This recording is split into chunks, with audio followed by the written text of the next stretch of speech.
So far, have DJI failed or succeeded with the new Osmo Action? Let's have a look.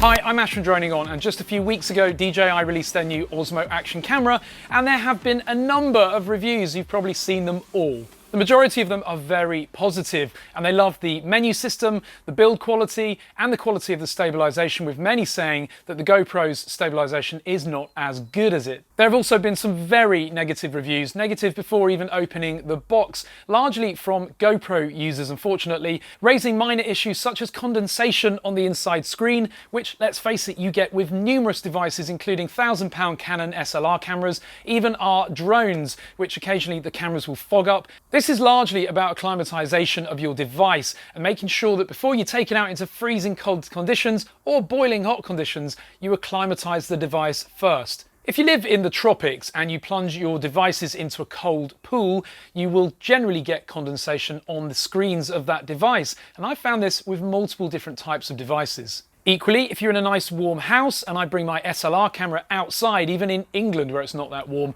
I'll also get condensation on the lens. One solution is to simply put the device somewhere nice and warm and well ventilated for at least a week, and that generally will get rid of any moisture inside the device. And unfortunately, it's just the nature of the manufacturing process that it's very hard to avoid moisture entirely. But whatever you do, do not stick it in rice. It's a myth and it doesn't work. It does more harm than good. Another minor issue raised by some reviewers is a lag when you're moving your hand in front of the screen between what you see on the back and what you see on the front. But in reality, those same reviewers are saying that they never look at the screen when they're shooting video anyway. So why does it matter? There might be a split-second bit of lag between what you see on the screen on the back and what you're actually seeing in reality, but this is an action camera. If it's on your helmet, on your front, or wherever, you're not going to be looking at your screen whilst you're using it. You're going to be looking at the action.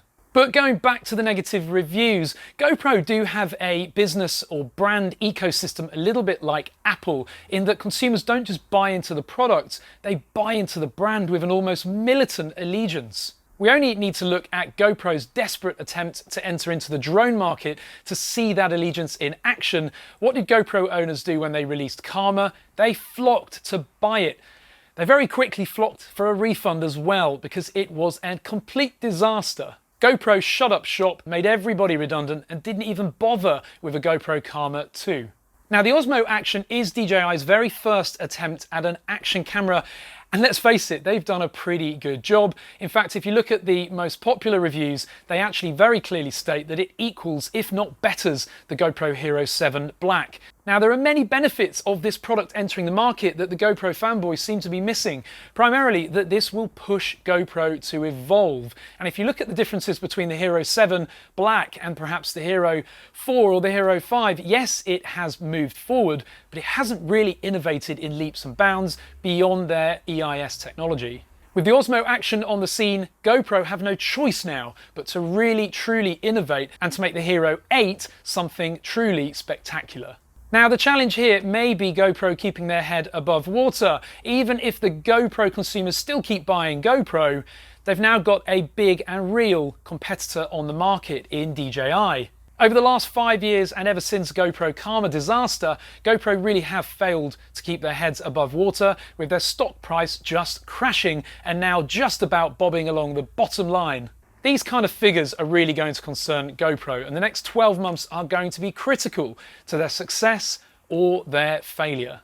Regardless, I really do love the Osmo Action. It goes everywhere with me now in my pocket. I will still continue to film sequences like this with my Osmo Pocket because it gives a much better image quality when you're not moving rapidly around.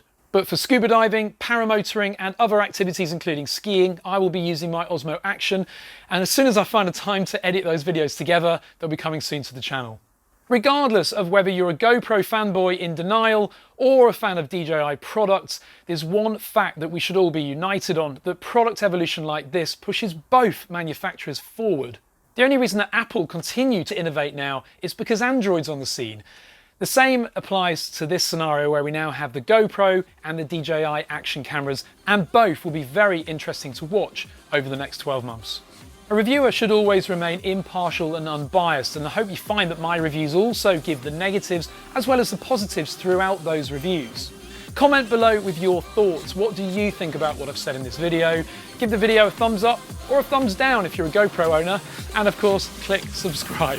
Thank you very much for watching.